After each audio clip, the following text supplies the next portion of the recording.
प्राचीन ज्ञान है कि हमारे शरीर में 3 नाड़ियाँ होती हैं, ईड़ा नाड़ी, पिंगला नाड़ी एंड सुषुम्ना नाड़ी।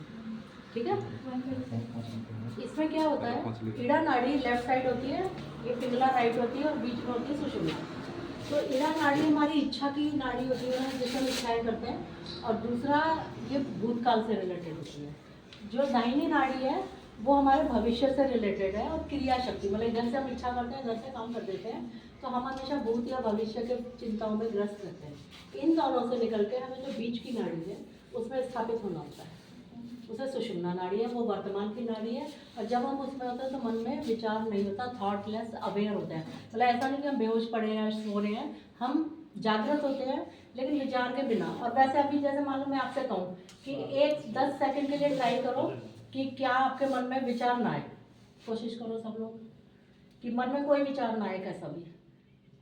मैडम इम्पॉसिबल है, लेकिन अभी जो मैं आपको कराऊंगी उससे स्वतः होगा।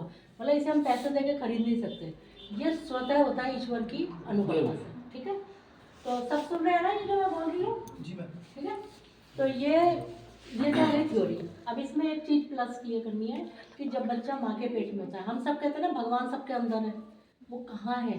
अब वही हम बात कर रहे हैं कि अंदर जो भगवान है वो कहाँ है। ये आत्मा है यहाँ पे हृदय पे। ठीक है, आत्मा की एक परछाई होती है, या आत्मा मतलब परमात्मा की जो स्वरूप है वो आत्मा के रूप में हमारे अंदर है, लेकिन परमात्मा की जो इच्छा शक्ति है उसका जो स्वरूप है वो कुंडलिनी नाम से है। जो योग वाले हैं वो कुंडलिनी जानते हैं।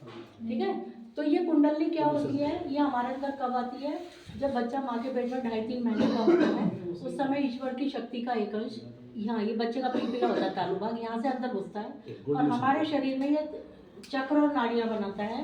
और बना के जो बची एनर्जी है यहाँ, इधर एक सैक्रम बोन होती है, इधर ऐसे होती है सैक्रम बोन, उसके अंदर ये कुंडलिनी जो बची शक्ति है ईश्वर की सो जाती है, इसलिए इसे कहते हैं सुप्त गवर्नमेंट।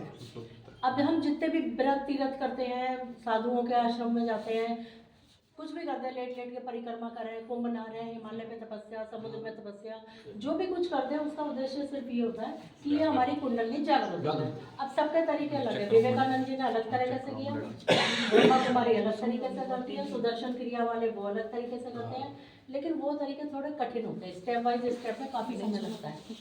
अब इसमें क्या होता है, ये स्वतः पल भर में हो जाएगा। क्या होगा? पल भर में हो जाएगा ये काम। तो मैं वो अभी आपको बताऊंगी। हाँ, ये माता जी श्री निर्मला देवी हैं जिन्होंने 1970 में इसको शुरू किया था सहज योग के नाम से। तो सहज माने इजी, और दूसरा सहज का अर्थ है, आ जाओ आप भी यहीं खड़े हो जाओ, कुछ मैं बता रही हूँ वो सुन लो, फिर मैं आपको दवाई भी दूंगी। अंदर आ जाओ, यहाँ खड़े हो जाओ, कुछ बता रही हूँ आप भी सुनना उसको। ठीक है,